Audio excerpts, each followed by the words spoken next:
Chapitre 6. Une nouvelle mission.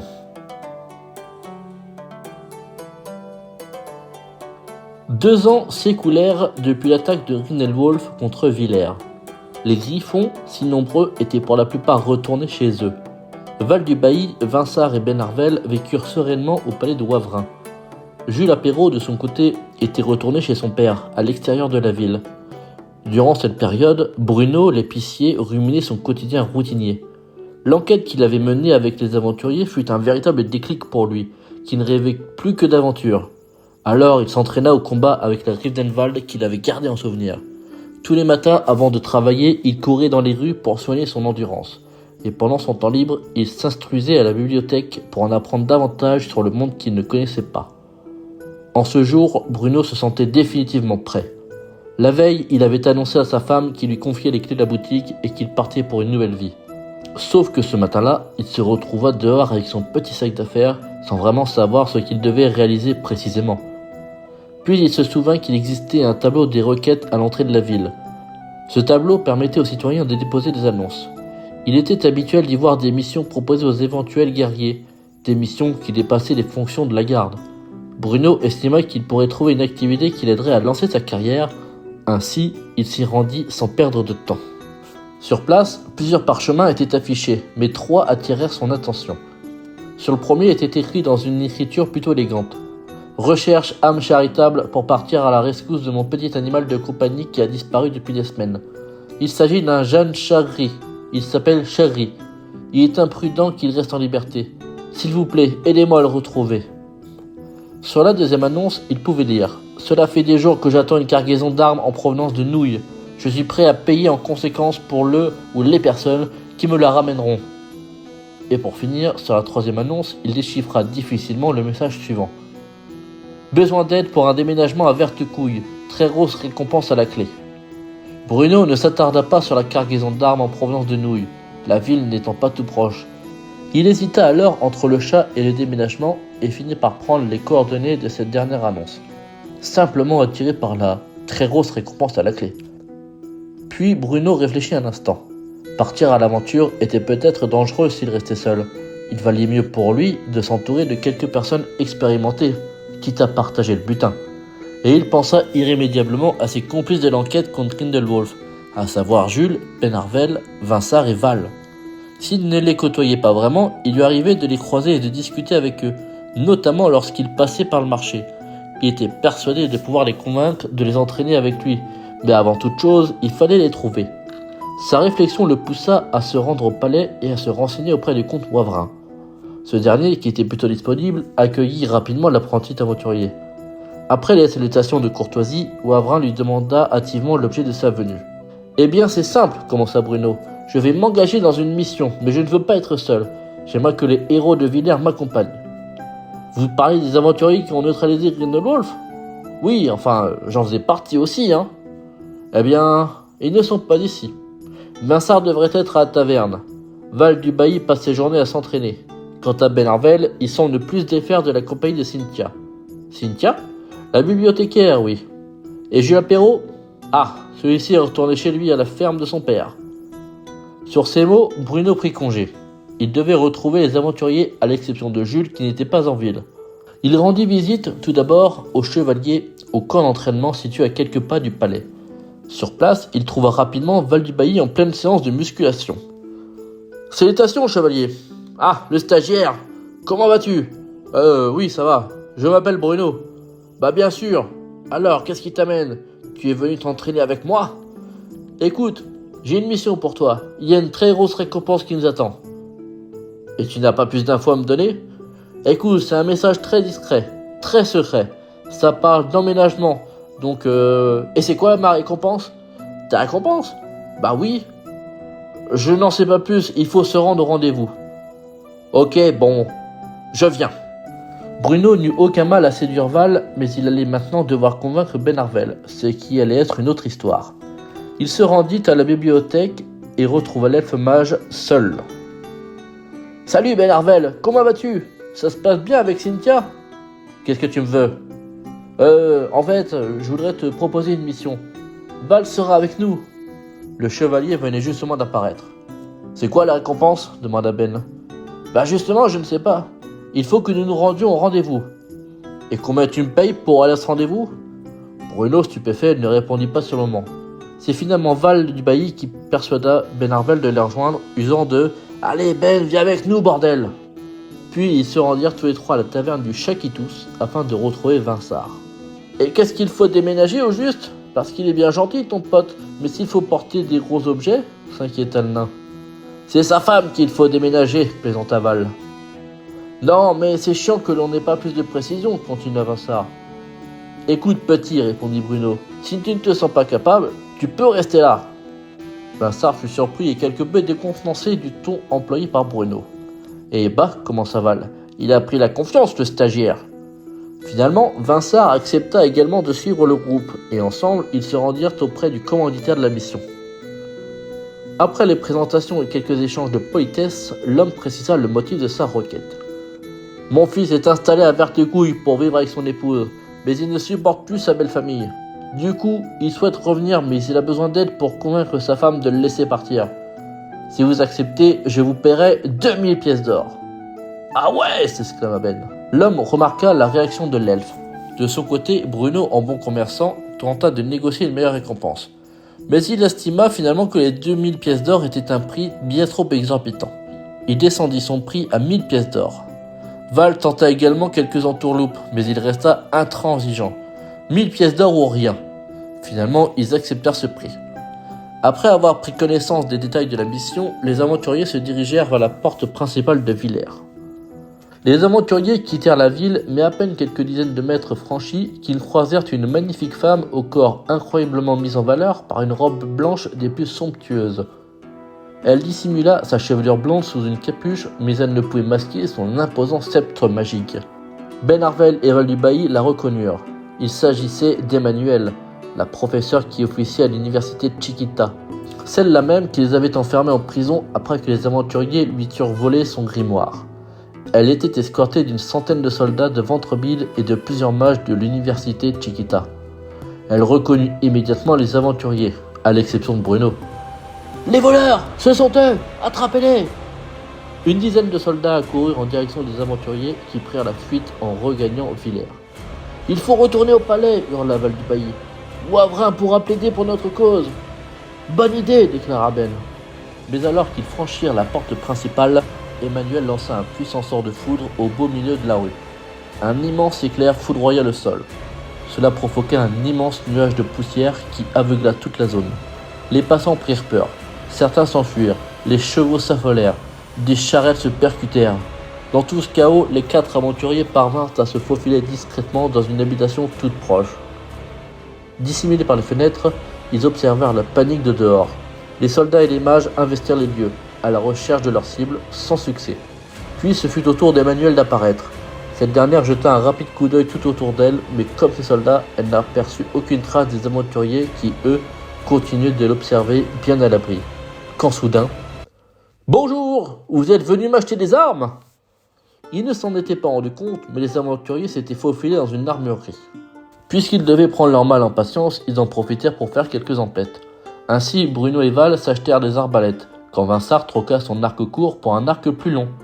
Ben Arvel, lui, opta pour une simple lance, histoire d'avoir un semblant de bâton. Puis Vinsart jeta un œil dehors et indiqua au reste du groupe que la voie était libre. Ainsi, ils quittèrent la boutique pour regagner la rue qui avait retrouvé son calme habituel. Après quelques pas, ils aperçurent la porte principale gardée par des soldats de Ventreville. Impossible dès lors de sortir de la ville. La route qui menait directement au palais était également gardée par un nombre conséquent de soldats et de mages. « Nous devrions nous séparer en 2 groupes, suggéra Bruno. « Oui, je suis d'accord, confirma Vinsart. Les soldats recherchent certainement un groupe de 4 personnes. »« Ok, alors vous 2 allez par là, rétorqua Val, en désignant le nain et le stagiaire. Moi et Ben, on va contourner par les bidonvilles. Retrouvons-nous dans la ruelle qui longe le palais. » Il en fut décidé ainsi. Bruno et Vinsart s'orientèrent vers la partie est de la ville. Alors qu'ils approchèrent du premier croisement, ils aperçurent au loin 2 soldats qui leur tournaient le dos. L'idée était de ne pas se faire remarquer, alors ils passèrent discrètement sans faire de bruit. Mais l'un des 2 gardes se retourna et reconnut Vinsart. « Hé, ce sont les voleurs !» armé de ses griffes, Bruno bondit sur les soldats, mais ces derniers n'eurent aucun mal à esquiver l'attaque trop hâtive de l'apprenti aventurier. Bruno reçut un violent coup de poing en pleine figure qui le sonna à terre. Consterné, Vinsart, qui était resté à distance, dégaina son arc et tira 2 flèches, qui neutralisèrent les 2 soldats. Puis il vint au secours de Bruno qui retrouva rapidement ses esprits. Au même moment, Val et Ben tombèrent nez à nez sur 2 soldats et un mage. Ce dernier tenta d'ailleurs un sort sur le chevalier qui par chance échoua. Val, armé de son épée, attaqua les 2 soldats tandis que Ben se débarrassa du mage avec son sort d'explosion de cellules. Val neutralisa ses 2 adversaires en leur coupant les testicules via une attaque qu'il venait totalement d'improviser. Ils purent ainsi reprendre leur chemin. Bruno et Vinsart se rapprochèrent de la place. Ils aperçurent un mage à quelques dizaines de mètres d'eux qui leur tournait encore une fois le dos. Mais ils faisaient face cette fois à un barrage de soldats.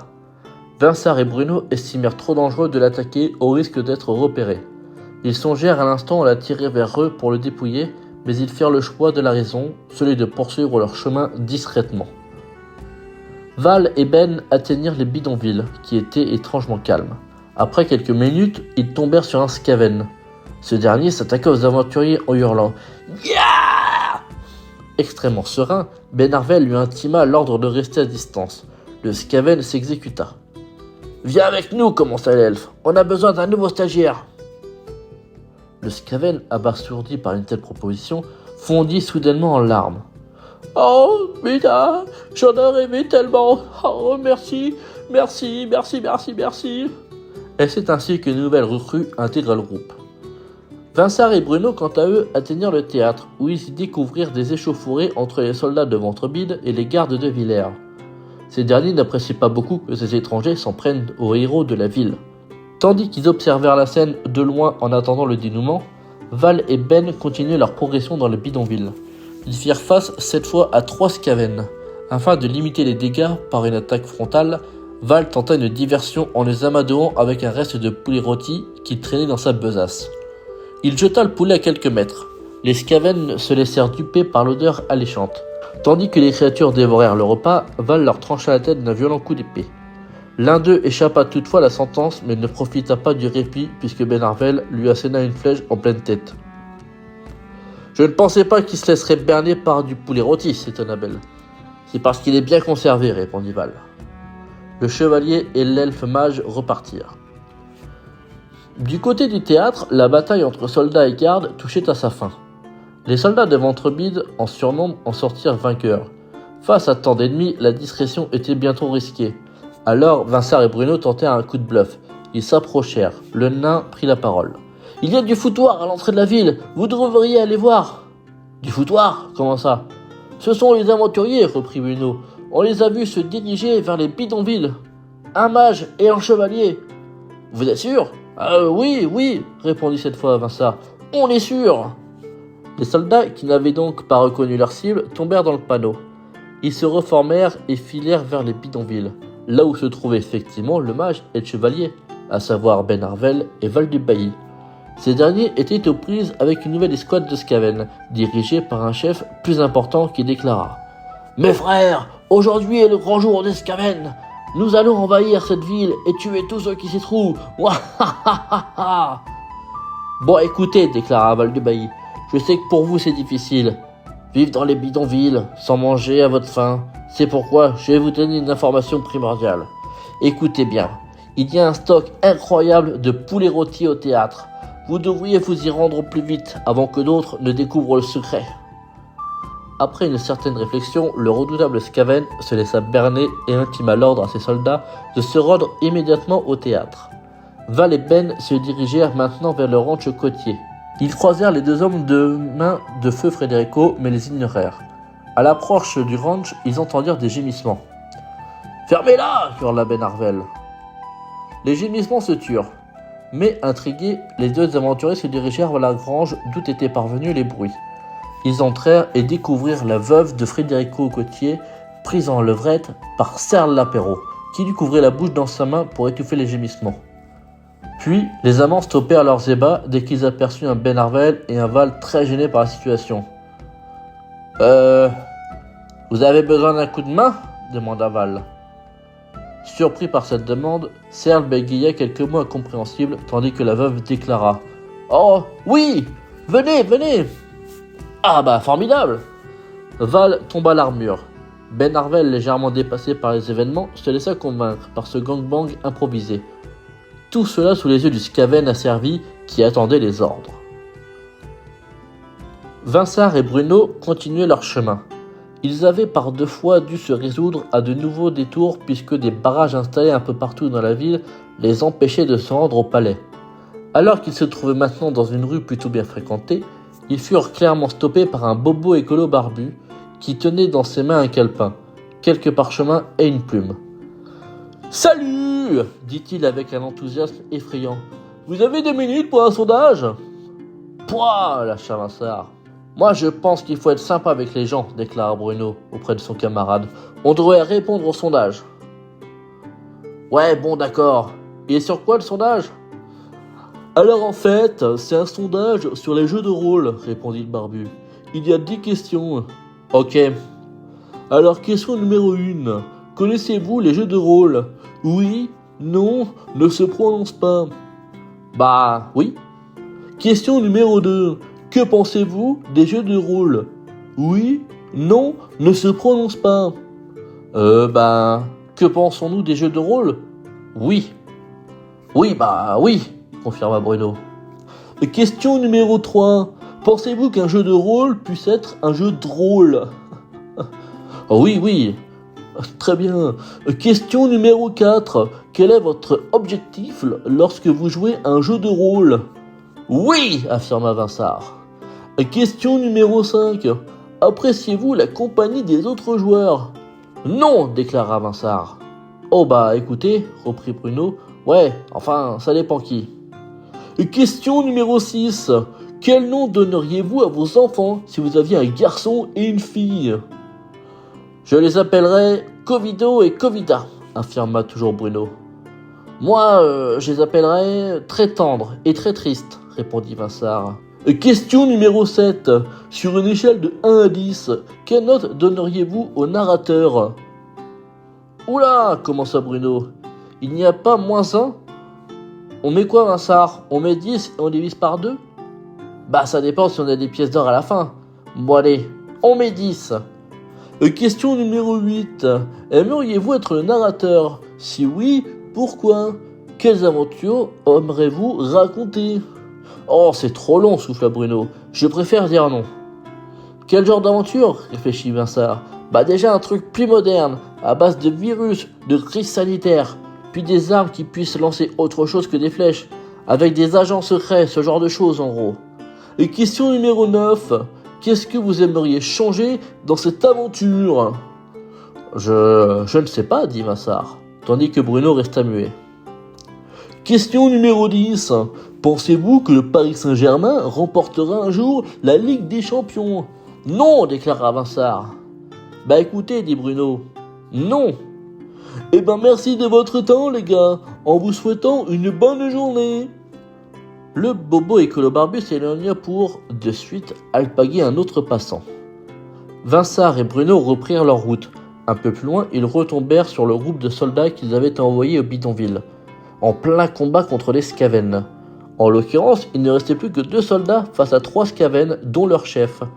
Après réflexion, ils décidèrent de se débarrasser des 2 soldats dans un premier temps, pour ensuite corrompre les Skaven dans un second temps. Bruno élimina l'un d'eux d'une flèche, mais Vinsart rata complètement sa cible. Sa flèche alla se loger dans l'épaule d'un Skaven qui, alerté, s'attaqua au nain. Bruno, qui s'était documenté sur le comportement des Skaven, connaissait leur point faible, la faim. Or, une cuisse de poulet rôti traînait miraculeusement sur un tonneau près de lui. Il balança la viande, ce qui attira 2 Skaven qui se jetèrent dessus. Leur chef, pas du tout impressionné par la manœuvre de l'épicier, toisa les 2 aventuriers. L'autre soldat, ne comprenant pas tout à la scène, prit la fuite. Il n'eut que Val et Ben Harvel, en arrivant sur les lieux accompagnés de leur esclave, qui l'aperçurent courir à toutes jambes.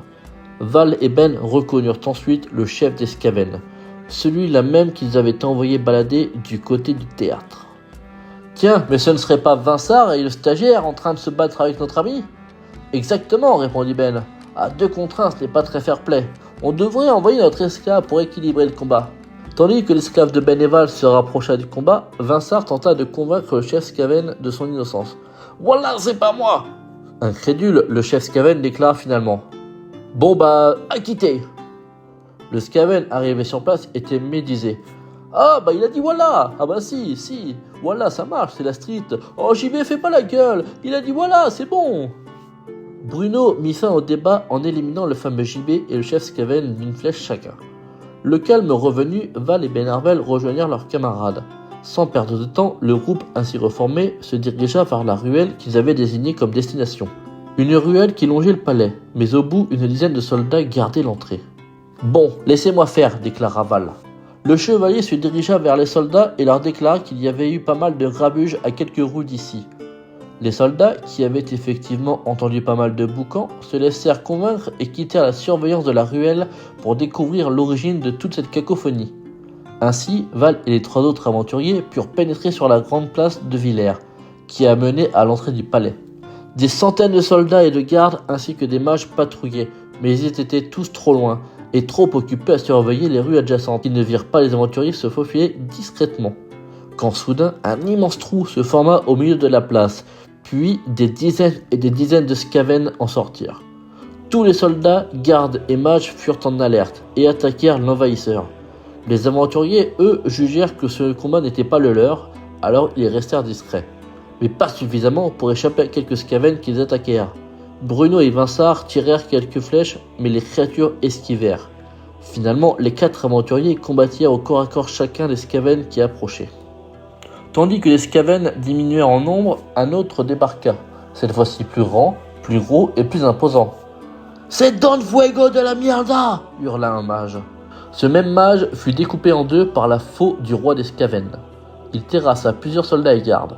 Il provoqua un véritable carnage, puis il aperçut les aventuriers et se dirigea vers eux. Benarvel tenta son sort d'altération de l'esprit. Don Fuego de la mierda se pétrifia quelques secondes, puis se retourna pour aller massacrer d'autres soldats.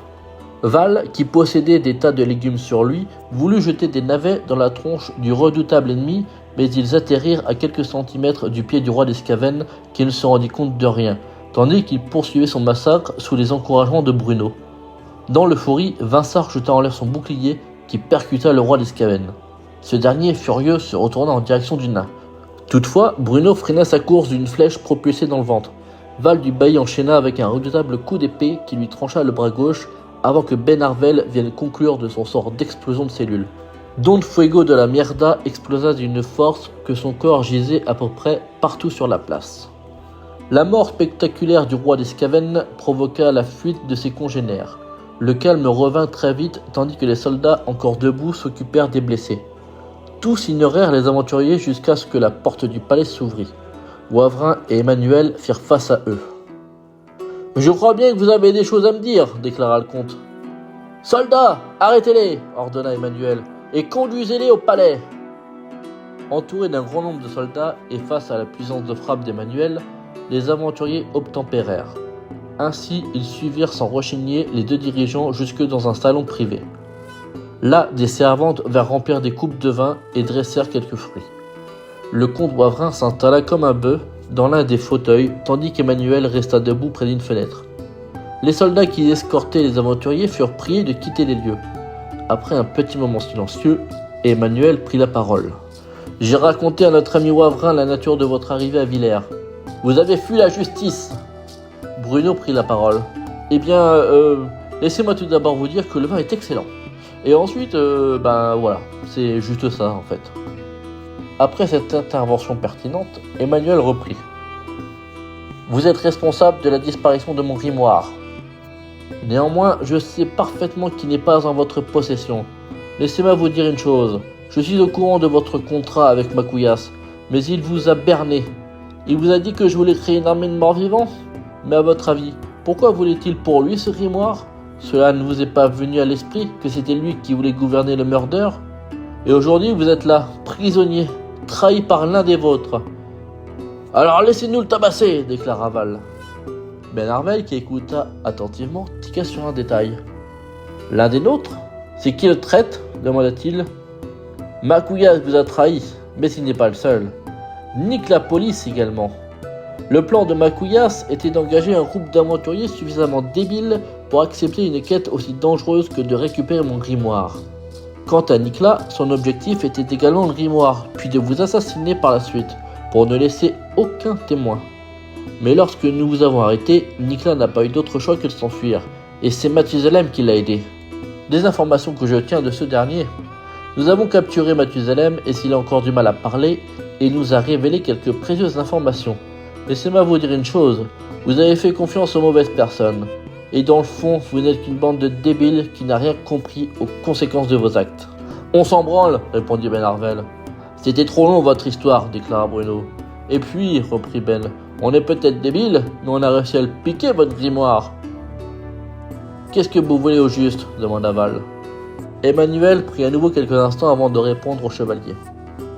Macouillas est toujours à ventre vide et semble contrarié ces derniers temps. Visiblement, ses plans ne se déroulent pas comme prévu. Par ailleurs, je suis ici à Villers car j'ai appris les crimes de Grindelwolf. Il semblerait qu'il ait utilisé des sorts provenant de mon grimoire. Mais la garde de Villers ne fait état d'aucun artefact particulier. Tout a été volatilisé. Existe-t-il un lien entre Grindelwolf, Nicolas et Macouillas? Je vous offre une occasion de vous racheter. Résolvez-moi ce mystère et j'effacerai vos crimes. Qu'en dites-vous? On veut de l'argent en plus, imposa Val. Déjà qu'on nous doit 1000 balles, renchérit Ben.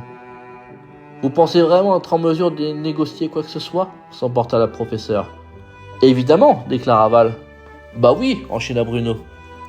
Vous avez infiltré l'université de Chiquita. Vous avez assassiné des élèves.